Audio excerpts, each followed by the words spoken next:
Varicose veins కి సరైన చికిత్స కోసం సంప్రదించండి ఎవిస్ హాస్పిటల్. నమస్కారం. విష్ణు పురాణం 21వ రోజు భాగంలోకి వచ్చాం మనం. అయితే ఈ శ్వేతద్వీపవాసిగా ఉన్నటువంటి విష్ణుమూర్తిని దర్శించడానికి బ్రహ్మాది దేవతలు మునులని గంధర్వులని వెంబడబెట్టుకుని భూదేవితో సహా అక్కడికి వెళ్ళారు. ఆ ద్వీపంలోట నరసింహరూపుడై ఉన్నటువంటి గరుడ వాహనుణ్ణి దర్శించి అనేకానేక నమస్కారాలు చేసి ఇట్లా స్తుతించారట. చంద్రశేఖర సంస్థుత నమస్తే చంద్రార్కులోచన చంద్రశైలధర పీతాంబర కమలాక్ష కమలామనోహర కమలవాస కమలనాభ ధరణీధర గరుడవాహన దశకంఠ సంహార దశతత్వ బోధక మదనజనక కరుణతో మమ్మల్ని కాపాడు కటాక్షించు. ఇదిగో భూదేవి దుర్మదాంధులైనటువంటి రాక్షసుల బరువుని మోయలేక వంగి కుంగి బాధపడుతోంది. ఆ బరువును పోగొట్టి ఈ దేవికి సుఖస్థితిని కలిగించు అని పరిపరి విధాలుగా విన్నవించగా విష్ణువు బ్రహ్మను ఆదరంగా మన్నించి భూదేవిని ఓదార్చి నువ్వు చింతించకు, నీకు కలిగిన బాధని నేను పోగొడతాను అని అభయరూపంగా ఓరడించారట. తన శరీరం నుంచి నల్లని తెల్లని 2 రోమాలను తీసి ఇదిగో ఈ 2 నా అంశతోటి 2 పురుషమూర్తులుగా ధరలో అవతరిస్తాయి. దుష్ట శిక్షణ శిష్టరక్షణ చేస్తాయి. దాంతో భూభారం పోతుంది. ఇంద్రాది సురలు తమ తమ అంశాలతోటి ఈలలో సూర్యచంద్ర వంశాలలో క్షత్రియవరులుగా పుట్టి యుద్ధాలలో ధర్మ విరోధులైన పగవారిని మట్టుపెట్టి ధర్మోద్ధరణ చేస్తారు. నా భక్తులై సుఖంగా వర్ధిల్లుతారు. నేను ఇళ్లలో వసుదేవుని ఇల్లాలైన దేవకికి 8వ గర్భాన కుమారుణ్ణై జన్మిస్తాను. నా పేరు కృష్ణుడు. నా పనిగా భూభారాన్ని తీరుస్తాను. కంసాదులను రూపుమాపి లోకానికి క్షేమం కలిగిస్తాను అని అభయం ఇచ్చాడు. దాంతో ఇంద్రాదులు బ్రహ్మమాట మీద మేరు పర్వతం దగ్గరికి వెళ్ళి కార్యాచరణ ఆలోచిస్తున్నారు. ఇప్పుడు మనం ఏం చేయాలి అని వాళ్ళంతా ఆలోచిస్తున్నారు. భూదేవి నా బరువు తగ్గిపోయింది ముందేనని ఆవిడ సంతోషంగా ఉందట. అయితే ఇట్లాంటి ఒక వృత్తాంతం జరిగిందని నారదుడు కలహాసనుడుగా బిరుదు పొందిన వాడు ఆయన ఏం చేశాడు, ఈ విషయం అంతా కంసుడికి చెప్పి వెళ్ళిపోయాడు. కంసుడికి తెలియజేశాట. దేవతలంతా ఒక మీటింగ్ పెట్టుకున్నారు. వాళ్ళంతా ఇట్లా ఆలోచిస్తున్నారు. విష్ణుమూర్తి భూమి మీద పుట్టబోతున్నాడు. ఆ పుట్టబోయేవాడు ఎక్కడో పుట్టడు, ఈ దేవికి మీ చెల్లెలకే పుట్టబోతున్నాడని ఈ వివరం అంతా చక్కగా తూచా తప్పకుండా అన్నీ అందించాడు. అందించేసరికల్లా ఈ వెంటనే కంసుడు చింతకి చితికి మతిపోయిన వాడిలాగా ప్రవర్తిస్తూ ఈ దేవకి వసుదేవుల్ని అంతకుముందు ఇంట్లో ఉంచాడు. ఇప్పుడు తీసుకెళ్లి కారాగారంలో పడేశాడు. ఇలా ఉండగా హిరణ్యకశిపుని కుమారులు 6 విష్ణుమాయ వల్ల వరుసగా దేవికి కన్న కొడుకులయ్యారు. మునుపు తన మాటగా తన అన్న ప్రకారమే వసుదేవుడు ఏం చేశాడు, వాళ్ళని ఒక్కొక్క పిల్లవాడు పుట్టినవాడిని పుట్టినట్టుగా తీసుకుపోయి కంసుడికి అందించేసరికల్లా ఆ దుర్మార్గుడు వాళ్ళని అట్లాగే సంహరించేశాడు. దేవకీదేవి 7వ గర్భం ధరించగా లోకమంతా ఆనందమైందట. ఆనందమయమైపోయింది. భూదేవికి వింత వికాసము విలాసము కలిగేయట. 14 లోకాలు తమ తాలూకు విష్ణుభక్తిని ప్రకటించేసాయట. ఆ సమయంలో విష్ణువు దేవతలు వినేటట్టుగా యోగమాయతోటి ఇట్లా చెప్పాడట. భూభారం పోగొట్టడానికి ప్రయత్నం చేస్తున్నాము. నా తామస గుణ ప్రవృత్తితోటి ఇలాపై పుట్టడానికి దేవకీ గర్భాన చేరి ఒకడు పెరుగుతున్నాడు. ఆ చిన్న పాపణ్ణి నువ్వు తీసుకుపోయి రేపల్లిలో నందుని సంరక్షణలో ఉన్నటువంటి వసుదేవుని జ్యేష్ఠపత్ని అయిన రోహిణీ గర్భాన చేర్చు. ఈ పని నరమానవుడికి తెలియకూడదు. కంసునికి భయపడి ఒదిగి ఉన్న దేవకి కడుపు దిగజారిపోయిందని అందరూ అనుకుంటారు. ఒక గర్భం నుంచి ఆకర్షించి ఇంకొక గర్భానికి చేర్చటం వల్ల ఆ శిశువుకి సంకర్షణుడనే పేరు గలవాడుగా జన్మిస్తాడు. వెండి కొండలాగా తెల్లని మేనుతోటి జన్మిస్తాడు. ఈ విధంగా పెరిగి పెద్దవాడై భద్రంగా బలాతిశయంతో భాషిస్తూ బలభద్రుడిగా ప్రసిద్ధుడవుతాడు అని చెప్పాడు. చెప్పాక ఇంకా చెప్తున్నాడు, వర్షాకాలంలో శుక్లపక్షాన అష్టమి నాడు అర్ధరాత్రిలో దేవకీదేవి పుత్రుడిగా జన్మిస్తాను. ఆ సమయంలో నువ్వు యశోద గర్భాన స్త్రీ శిశువుగా జన్మించు. నా శక్తి ప్రేరేపణ వల్ల వసుదేవుడు నన్ను అక్కడికి తీసుకొస్తాడు. రేపల్లెకి నన్ను యశోదాదేవి పక్కన ఉంచి నిన్ను తీసుకొచ్చి దేవకీదేవికి అందిస్తాడు. ఆ తర్వాత ద్వారపాలకులని ఏడుపు విని వడివడిగా వెళ్ళి కంసుడికి చెప్పగా ఆ మూర్ఖుడు వస్తాడు, నిన్ను రాతి పలకపై పడేస్తాడు. వెంటనే నువ్వు పైకెగిరి అష్టభుజ శక్తిమూర్తివై ఇంద్రాది సురల జయజయధ్వానాలతో ఒప్పుతూ క్రమంగా శుంభాది దానవులను సంహరించే ఘనకార్యం చేసి ముల్లోకాలకు క్షేమం కరివవుతావు. నానా స్థానాలలోనూ భూతి సన్మతి క్షాంతి వృద్ధి ధృతి లజ్జ పుష్టి రుష నీతి ప్రశ్రయ ఆర్య దుర్గా దేవగర్భ అంబిక భద్రకాళి భద్రక్షమ క్షేమంకరి అనే పేర్లతోటి ప్రాతకాలమందు అపరాహ్నములందు తర్వాత భక్తిభరిత హృదయాలలో హృదయాలతోటి నరులు మానవులు అందరూ సురమాంస ఉపాహారాలు సమర్పిస్తూ నిన్ను ఆరాధించే వారికి ఈ అభీష్ట ఫలదాయినిగా ఉంటావు నువ్వు. ఇక వెళ్ళి ఈ ప్రయత్నం చెయ్యి అంటే ఈమె తర్వాత చేయవలసిన కార్యక్రమం అంతా చెప్పేశాడు. చెప్పగానే యోగ నిద్ర యోగమాయ వెళ్ళి దేవకీ గర్భాన శేషమూర్తిగా ఉన్నటువంటి శిశువును కొనిపోయి అతి రహస్యంగా రోహిణీ గర్భంలో ఉంచింది. కంసుని వల్ల భయపడటం వల్ల దేవకికి గర్భస్రావం అయిందని ఇక్కడంతా చింతించారు. సప్తమ గర్భం 7వ గర్భం స్రావం అయిపోయింది. ఇంకా 8వ గర్భానికి వీళ్ళు ఎదురు చూస్తున్నారనమాట. తర్వాత వసుదేవుని పుణ్యం వల్ల విష్ణుదేవుని మహిమ చేత దేవకీదేవి గర్భవతి అయింది. ఇది అష్టమ గర్భం పరమ పావనమని జగమంతా స్తుతించింది. సకల లోకాలకు తండ్రిగా సంరక్షకుడుగా విరాజిల్లుతున్నటువంటి కమలా మనోహరుడు దేవకీ గర్భాన అర్భకుడై పుట్టడం జీవలోక సంరక్షణ కర్తవ్యం కదా. ఆయన ఏంటంటే ఆయన ఎందుకు పుట్టాడు? కేవలం దీన్ని రక్షించడం కోసం మాత్రమే, ఇంకా వేరే ఏ కారణమూ లేదు.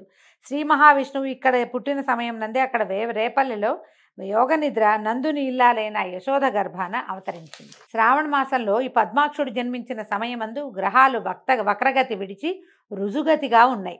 కృష్ణ జనన సమయమందు దేవకి సూర్యోదయంతో తూర్పు దిక్కులాగా తెల్లగా భాషించింది. ఆమె తేజస్సు చూసి చూడలేని వారైన ఇంద్రాదులు ఆకాశాన్ని నుంచి ఇట్లా అన్నారట, లోకాలన్నీ తన కడుపులో ఉంచుకున్న ఆది విష్ణువు ఇప్పుడు నీ గర్భాన చేరాడు, నీవు ఇప్పుడు జగన్మాతవవుతున్నావు. పరమపురుషుడు పుట్టే సమయంలో నీకు ఏ ప్రసవ సంబంధమైన ఏ బాధ లేకపోవుగా కానీ అనేక విధములైన మంగళవాక్కులు పలికారట. ఆ సమయంలో నల్లని మేను, పున్నమి నాటి చందమామను పోలిన మోము, విశాలమైన వక్షంపై మచ్చ, తెల్లని తామరల్లాంటి విశాలమైన నేత్రాలు, కరుణను స్ఫురించే చూపులు, నడుమున పచ్చని పట్టుపంచ, మోకాళ్ల వరపు నిడుపుగా ఉన్న 4 చేతులు కలవాడైనటువంటి లోకాలని పరిపాలించే పరమపురుషుడు బాలుడై దేవకి గర్భం నుంచి ఉదయించాడు. పరమాత్మ చతుర్భుజుడయే జన్మించాడని చెప్తున్నారు. సకల భువన రక్షకుడైన పుండరీకాక్షుడు శంఖచక్ర గదాభయహస్తుడై పుట్టిన సమయంలో అన్ని లోకాలు ఆనందభరితాలైనాయి. సాధుజనులు సంతుష్టులయ్యారు. చల్లని గాలులు వీచాయి. యమున మొదలైన నదులు అత్యంత ప్రశాంతంగా ప్రవహించాయి. సముద్రాలు ఉప్పొంగాయి. గంధర్వుల పాటలు అప్సరల ఆటలు ముచ్చటగా వినవచ్చాయి. దేవతలు పుష్పవృష్టి కురిపించి దివ్య దుందుబులు మ్రోగించారు.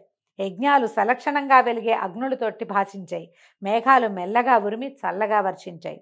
ఆ సమయంలో దేవకీ వసుదేవులు ఆ దివ్యమూర్తి యొక్క మహిమను చూసి అమితాశ్చర్యానందాలతోటి మొక్కి ఇలా అన్నారు, దేవా హరి సకలలోక సంస్తుత్య, సకల జగన్నాథ శ్రీనాథ భూనాథ, నీవు మా బిడ్డవై జన్మించడం నిజంగా మా అదృష్టం. నీ తేజస్సు చూసి కంసుడు వచ్చి అదరి బెదరి మమ్ము బాధిస్తాడు కనుక ఈ రూపం విడిచి సామాన్య మానవ రూపంతో శిశువుగా ఉండు నాయనా అని ప్రార్థిస్తే హరివారిని కరుణించి భయపడకండి, వాడి చలం బలం హరించడానికే నేను ఇలా మీ బిడ్డనే అవతరించాను అని తన అసామాన్యమైన రూపాన్ని ఉపసంహరించుకుని సామాన్య మానవ శిశువుగా కనిపించాడట. తర్వాత వసుదేవుడు ఆ బాలుని తీసుకొని బయలుదేరాడు. చెరసాల నుంచి బయటకు వచ్చాడు. సమయం నడిరేయి. ఆ దేవుని మాయాప్రభావం వల్ల నగరంలోనే కాక చెట్లపై ఉన్న పక్షులు కూడా గాఢ నిద్రా పరవశులు అయిపోయినాయి. చెరసాల ముందున్న భటులు, రాత్రి నగర వీధుల్లో తిరిగే రక్షక భటులు, కోటలో కాపున్న కొలువుకాండ్రు అందరూ గాఢ నిద్రా పరవశులయ్యారు. వసుదేవుడు వెలుపలికి వస్తున్నప్పుడు తాళాలు గడియలు వాటంతటా అవే విడిపోయాయి. సర్వము విష్ణుమయంగా విష్ణుమాయామోహితంగా ఉంది. ఆ సమయంలో దట్టంగా మెరుపులతో ఉరుములతో మింటికి కంటికి ఏకధారగా గాలివాయన కురవడం మొదలుపెట్టింది. త్రోవలో దేవకీ బాలునిపై చినుకు పడకుండా 1000 పడగల గొడుగుని అనంతుడు పైన ఛత్రంగా పట్టాడు. అంత వాన కురుస్తున్న యమున వసుదేవునికి మోకాలి బంటి నీటి దేవైంది. అలా అనాయాసంగా నదిని గడిచి అవతలి గట్టుకు చేరాడు. శ్రీహరి భక్తులకు సంసార సాగరం అరికాలి బంటి అవుతుందంటే మరి ఆ హరికి తండ్రి అయిన వసుదేవునకు యమున మోకాలి బంటి అవ్వటం ఏమి విచిత్రం కాదు. ఎవరైతే భక్తులుగా ఉంటారో వాళ్ళు ఈ భవసాగరాన్ని సులువుగా దాటేయగలుగుతారు. పాదాలతో దాటేస్తారు ఏం కష్టం లేకుండా. అలాంటి ప్రభువుని మోసేటువంటి తండ్రికి యమున ఎంత చిన్నదిగా అయినా ఉండుండొచ్చు. ఆ జడివానలో అంధకార బంధురమైన ప్రకృతి తోడుగా వసుదేవుడు ముందుకు వెళ్తూ యమునను దాటి స్నానాల రేవు వద్ద నందాదులను కొంచెం దూరంలో చూశాడు.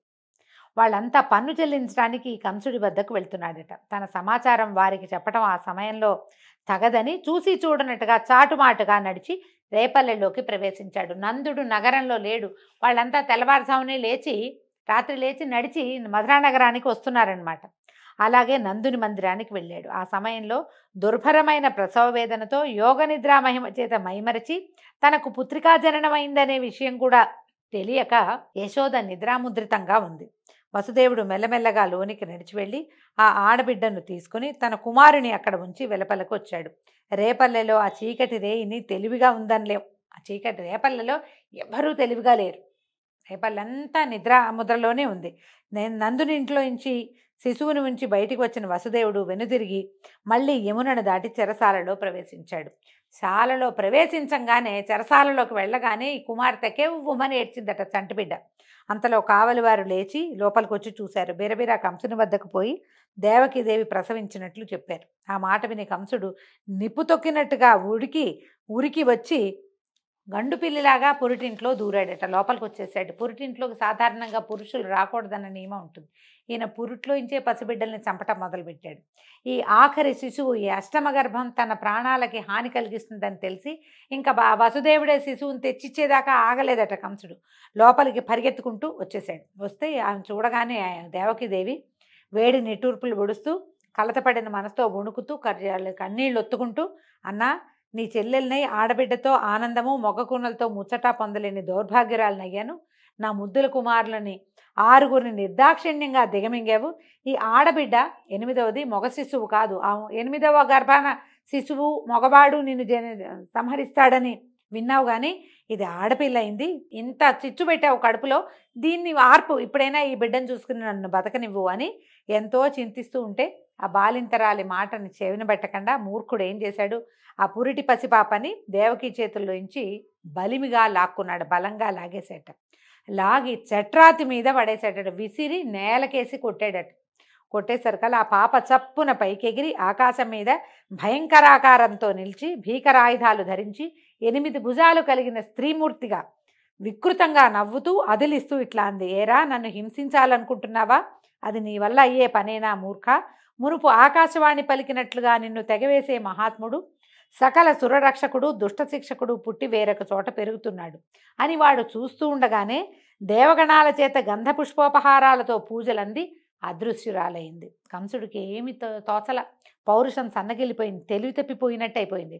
కాసేపటికి తెప్పరిల్లి వెనక్కి తిరిగి వెళ్ళి తనకిష్టులైనటువంటి పూనక, ధేనుకాసురుడు మొదలైన రాక్షసులందరినీ పిలిపించాడు. రాక్షసవరిలారా, నా బలపరాక్రమాలు మీకు తెలుసు. ఎదురులేకుండా రాజ్యాన్ని పరిపాలిస్తున్నాను. నన్ను చంపడానికి దేవతలు ఏదో కుట్రలు చేస్తున్నారని నాకు ఎప్పుడో తెలిసింది. అది విన్నాను నేను.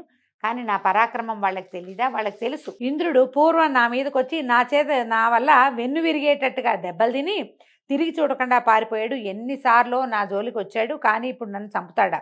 ఎట్లా చేస్తాడు? బ్రహ్మ విష్ణు మహేశ్వరాది సురనాయకులు కూడా నా ముందు ఎండుగడ్డుపోచలు. అలాంటిది నా లోకంలో, భూలోకంలో నాకు ఎదిరింప ఒక్క జరాసంధుడు తప్ప మిగిలిన రాజులంతా కూడా నా ప్రతాపాగ్ని ముందు ఎండుటాకులే. ఇక ప్రస్తుతం ఏంటంటే, మా దేవకి కన్నా ఆడుబిడ్డ ఏం చెప్పింది, నన్ను చంపటానికి దేవుడట ఎక్కడో పెరుగుతున్నాడట. ఈ మాటే ఒకప్పుడు నారదుడి నోట కూడా విన్నాను. మీరు చేయవలసింది ఏంటంటే, ఈనాటి నుంచి భూమి మీద చిన్న బిడ్డల్ని నిర్దాక్షిణ్యంగా చంపేసేయండి, వెళ్ళండి అని పంపించాడు. వాళ్ళంతా సరేనని పలు రూపాలు ధరించి ధరణిపై సంచరిస్తూ పసిపాపల్ని తెగనరికి వాళ్ళ రక్తం తాగటం మొదలుపెట్టారు. రాక్షస బలం విజృంభించి ఉందన్నమాట. తర్వాత కంసుడు అంతఃపురానికి పోయి దేవకి వసుదేవులను రప్పించి కళ్ళబొల్లి మాటలతో వాళ్ళని మన్నించి, అయ్యో, చేయరాని దారుణం చేశాను, మీకు తీరని బాధ కలిగించాను, మీరెంతో అమాయకులు, నా వల్ల ఇట్లా పసిబిడ్డల్ని పోగొట్టుకోవాల్సి వచ్చింది, అంతా అయిందేదో అయిపోయింది, ఇంకేం విచారిస్తాము, విచారించి లాభం లేదు, నన్ను మన్నించండి, అంతా దైవం వల్లే ఈ మాయంతా జరుగుతోంది అని చెరసాల నుంచి వాళ్ళని ఇంటికి పంపించాడు. చెరసాలలోనే ఉన్నారని విష్ణు పురాణం చెప్పట్లేదండి, వాళ్ళని పంపించేశాడట. కానీ వాడి మనసు మాత్రం రగులుతూనే ఉంది. అయితే తర్వాత కొద్ది రోజులకి వసుదేవుడు ఒకనాడు రేపల్లెకి వెళ్ళాడు. నందుడు వసుదేవుడికి చిన్ననాటి మిత్రుడుగా కథల్లో చెప్పబడతాడు. నందుడు వసుదేవునికి ఆదరంగా ఆప్యాయంగా స్వాగతం పలిపి ఈ యశోద చేతుల్లో ఉన్నటువంటి కపట బాలకుడిని అందించాడట. వసుదేవుడు ఆ బాలుడిని ఎత్తుకుని ముద్దులాడి వచ్చి, వసుదేవుడు పిల్లవాడిని ఎత్తుకుని సంతోషంతో సంతానాన్ని ఎత్తుకున్న ఆనందంతో, నా అదృష్టవంతులు, ఇంత చక్కటి కొడుకు పుట్టాడు మీకు, ఈ పిల్లాడిని చూస్తే నాకే ఎంతో ముచ్చటగా ఉంది, మీ మాట వేరే చెప్పాలా? పిల్లవాడిని చూస్తే మీకు ఎంత మోహమో నాకంత రెండింతలు కలుగుతోంది, మీకు నాకు కూడా ఈ బాలుడు సమానుడే. ఇంకొక మాట చెప్తాను, రోహిణి కొడుకు మీ దగ్గరే పెరుగుతున్నాడు కాబట్టి వాడిని మీ కొడుకుగానే చూస్తూ పెంచండి, వీళ్ళిద్దరిని అన్నదమ్ములుగా పెంచండి. ఇంకొక మాట ఏంటంటే, ఈ కంసుడు పసిపిల్లని చంపే దారుణ కార్యక్రమాన్ని తలపెట్టాడు. ఆ దుర్మార్గుడికి తెలియనట్టుగా మీరు ఇక్కడి నుంచి వెళ్ళిపోండి అని చెప్పాడు. వీళ్ళు అంతకుముందు మధురా నగరానికి దగ్గరలో ఉన్న రేపల్లెలో ఉండేవాళ్ళు. ఆ రేపల్లె నుంచి విలాసం మార్చండి, సంవత్సరాంతమందు కట్టవలసిన పన్నులు వాడిని కట్టిన తర్వాత కట్టేసావు కదా, పన్నులు కట్టేసావు కాబట్టి ఇంకా మధురకి దగ్గరగా ఉండటం ఎందుకు, అమాయకంగా అగ్ని దగ్గరికి, మోసగాడైన పరిపాలకుడి దగ్గరికి చేరితే అపాయం తప్పిస్తే మేలు కలగదు అని చెప్పేసరికల్లా ఈ మాటలు చెప్పి వెళ్ళిపోయాడు. ఇక్కడి నుంచి మీరు విలాసం మార్చేయండి, మీ చిరునామా మార్చుకోండి, వేరే చోటకి షిఫ్ట్ అయిపోండి అన్నాడు. అనగానే వీళ్ళు కూడా ఆలోచించి ఏం చేశారు, పిల్లల్ని తీసుకుని పశువులకు తమకు ఆహారము నీరు ఉన్న చోటకి తరలి వెళ్ళిపోయారు, బృందావనానికి వెళ్ళారు. అలా ఉండగా నందుని ఇంట అల్లారు ముద్దుగా బాలకృష్ణుడు పెరుగుతూ ఉండటం తెలిసి ఈ కంసుడు పంపిన పూతన అనే రాకాసి అందగత్తగా రూపం మార్చుకుని నడిరేయిన నందునింట్లో ప్రవేశించింది. అంతా నిశ్శబ్దము. నిద్రలో ఉన్న బాలకృష్ణుని మెల్లిగా ఎత్తుకుని బుగ్గలు నిమిరి విషం పూసిన చనుబాలు తాగించింది. ఆ జగజ్జెట్టి యొక్క విషపు పాలతో పాటు దాని ప్రాణాలు కూడా, ఆ జగజ్జెట్టి అంటే పిల్లవాడు ఎలాంటి వాడు, ప్రపంచాన్ని ఆడించగలిగిన వాడు. అతను ఏం చేశాడు, ఈవిడ యొక్క పాలతో పాటు ప్రాణాలను కూడా పీల్చేసి అది ఓ ఓ అని కేకలు పెడుతూ మరణించిందట. కంసుడు పంపిన పూతన ఈ విధంగా బాలకృష్ణుడికి బలి అయిపోయింది. మొదటి బలి ఇదేనమాట. దాని అరుపు గోకులంలో ఎసరు పుట్టించింది. అరుపులకి పడుకున్న వాళ్ళంతా తుల్లిపడి లేచి గుమిగూడు చూస్తే ఏంది, చచ్చిపడి ఉన్న రాక్షసుని చూశారు. ఆ రాక్షసి తాలూకు రక్కసి గుండెల మీద ఆడుకుంటున్న బాలకృష్ణుడిని చూసి పిల్లవాడిని ఎత్తుకుని ఆవు తోకతో దిగదుడిచి గోమయంతో తిలకం పెట్టి నారాయణ కవచం చదువుకుని తమ ఇంట్లో ఒక ఉయ్యాలలో పడుకోబెట్టుకున్నారు. ఇంతవరకు ఇలాంటి ఉపద్రవం ఎప్పుడూ జరగలేదు, అసలు ఇలాంటి చూడలేదు. ఇంతటి శరీరం కలిగిన మహారాక్షసుని పేర్లు వింటమే కానీ కంటితో చూసింది ఎప్పుడూ లేదని చాలా ఆశ్చర్యపోయారట. అయితే ఉయ్యాలలో ఉన్న ఈ కపటబాల స్వరూపంలో ఉన్న పరమాత్మ అక్కడికి దగ్గరలో ఉన్న ఒక చిన్న బండిని ఒక తన్ను దన్నాడట. దాంట్లో యశోద భద్రపరిచి ఉన్న పాలు, పెరుగు, వెన్న, నెయ్యి, ఇంటికి కావలసిన పదార్థాలు ఉన్న పాత్రలన్నీ కింద పడిపోయినాయి. పడిపోయేసరికి చూసినటువంటి గొల్లల పిల్లలంతా వచ్చి ఈ గోపాలకుల పిల్లలు యశోదకి చెప్పేసరికల్లా వాటన్నిటిని జాగ్రత్తగా తీసి పాత్రల్లో వేసి దధి పుష్పాక్షతాల్లో ఆ బండిని పూజించి బాలకృష్ణుడిని చూసి అలిగిందట. అయితే గోపకాంతలంతా అన్నారట, అమ్మ యశోద, నీ పిల్లవాడు, ఈ చిన్న పిల్లవాడు నిన్న కొండంత రాక్షసుని చంపాడు, ఈ ఇంట్లో సామాన్ల బండిని విరగదన్నాడు, వీడి కాలు తగిలి విరిగిపోయింది, అది వీడు ఇలాగే పెద్దవాడైతే ఎందరి కొంపలకి నిప్పు పెడతాడోనమ్మా అని ఇలా హెచ్చరికగా ఎన్నో ముచ్చట్లు ఆడారట. పిల్లవాడు చేసే ప్రతి పని విచిత్రంగా విపరీతంగానే ఉండేది. తర్వాత వసుదేవుడు రోహిణి కుమారుడైన బలభద్రుడికి దేవకీనందనుడైన కృష్ణుడకు నామకరణం చేయాలని సంకల్పించి కులగురు అయినటువంటి గర్గాచార్యుణ్ణి ఆహ్వానించి విషయం చెప్పి గోకులానికి పంపించాడు. గర్గుడు నందుని మందిరానికి వెళ్ళాడు. తనంతట తాను చూడ్డానికి వచ్చినట్టుగా చెప్పాడు. యశోదానందులతోటి కాసేపు కబుర్లు చెప్పి తర్వాత ఎవ్వరికీ తెలియకుండా రోహిణీ నందనునకు రాముడని, దేవకీ కుమారునకు కృష్ణుడని నామకరణం చేసి వెళ్ళిపోయాడు. అయితే రామకృష్ణులు నలుపు తెలుపు శరీరాలతో శోభాయమాన మూర్తులై యశోదానందుల పెంపకంలో గారాభంగా పెరుగుతూ ఉన్నారు. బాలకృష్ణుడు క్రమంగా పాకటము, కూర్చోటము, తల్లి చేయి పెట్టుకుని తేలికగా అడుగులు వేయటము, ఎండిన ఆవుపేడ శరీరానికి పట్టించుకుని లేగలతో వీధుల్లో పరిగెత్తటము, ఆ దూడల తోకలు పట్టుకుని అవి పరిగెత్తకుండా నిలబెట్టటము, ఇలాంటి చేష్టలతోటి అన్నను కూడా కలుపుకొని చిల్లర మల్లరగా నడవటం మొదలుపెట్టాడు. అంతకంతకీ పెంకె చేష్టలు పెరిగాయి. ఇరుగు పొరుగు ఇళ్లలో దూరి ఆ ఇళ్లాళ్లకు కనపడకుండా వాళ్ళు ఉట్టిపై పెరిగిన పెట్టిన పాలు వెన్న ఆరగిస్తూ దగ్గరికి వచ్చిన చిన్న చిన్న పిల్లల మూతులకు రాసి పెరటిదారిన పారిపోతూ, మరికొందరి ఇళ్లలో మరుగుతున్న పాలకుండలలో కుండల్ని కవ్వంతోటి పగలగొట్టి పారిపోవటం, అటు ఇటుగా ఉన్న వాళ్ళు గొల్ల జవరాండ్రు దగ్గరికి రాగానే తుర్రున్న తూనీగలాగా ఎగిరి గంతులు వేసి తల్లి వద్దకు వచ్చి ఏమీ ఎరగనట్టుగా ఆమె అడ్డాలలో కూర్చుని ముద్దులు కూడవటము, ఇట్లా బాలగోపాలుని శైశవ చేష్టలు అనంతంగా సాగేవి. అయితే ఒకనాడు ఇలా కృష్ణుడు తనను చూసి ఇంట్లోంచి పారిపోయేసరికల్లా చూసినటువంటి ఒక వ్రజభామిని నలుగురితో ఆలోచించి వచ్చి యశోదాదేవిని, ఏమిటమ్మా ఇలాంటి కొడుకుని కన్నావు, మా ఇళ్లలో జ్వరపడుతున్నాడు, మీ ఇంట్లో వెన్న లేదా, మా ఇంట్లో ఉన్న వెన్న అంతా తినేయటము విరజిమ్మేయటం, ఇంత అల్లరా, ఇంత చిన్నపిల్లలు ఎవరైనా ఇంతంత అల్లరి చేస్తారా, మమ్మల్ని ఇంట్లో శాంతి లేకుండా చేస్తున్నాడు, అసలు ఎన్ని దుడుకు చేష్టలో, మీరేమో మా కులానికి పెద్దవాళ్ళు, అతని భార్యకి నీ కొడుక్కి నీకేం చెప్పగలం మేము, మీ అబ్బాయి మంచివాడు కాదండి అని ఈ వెన్నము అతని వేళ్ల ముద్రలు ఉన్నవన్నీ గిన్నెలు పట్టుకొచ్చారట. ఈ వెన్న ముద్రలు వెన్న పట్టుకునే చేతితోటి బిందెలు పట్టుకుంటే వాటి మీద చేతి ముద్ర పడుతుంది కదా. ఈవిడ ఏం చేసింది, ఆ ముద్రలు బిందెల మీద ఉన్నవి, బుంగల మీద ఉన్నవి అన్నీ పోల్చి చూసి కేకలేసింది కుమారుణ్ణి. మన ఇంట్లో ఇన్ని సమృద్ధిగా పదార్థాలు ఉంటే నువ్వు ఇతరుల ఇళ్లలోకి ఎందుకు వెళ్తావు, ఇలాంటి పనులు చేయొచ్చా, ఇంట్లో ఉన్నట్టే ఉండి ఇలాంటి పనులు చేస్తావేమిట్రా నాయనా అని ఆవిడ కుమారుణ్ణి పరిపరి విధాలుగా కేకలు వేసి నచ్చజెప్పడానికి ప్రయత్నం చేస్తూ ఉండేది. బాల్య జ్యేష్ఠలతోటి ఈ గోకులాన్ని అంతటినీ ఒక కొలిక్కి తీసుకొస్తున్నటువంటి కృష్ణ చేష్టలతోటి ఈరోజు భాగం సమాప్తం అండి. మరిన్ని కృష్ణ లీలలతోటి రేపు ఉదయం కలుసుకుందాము. నమస్కారం.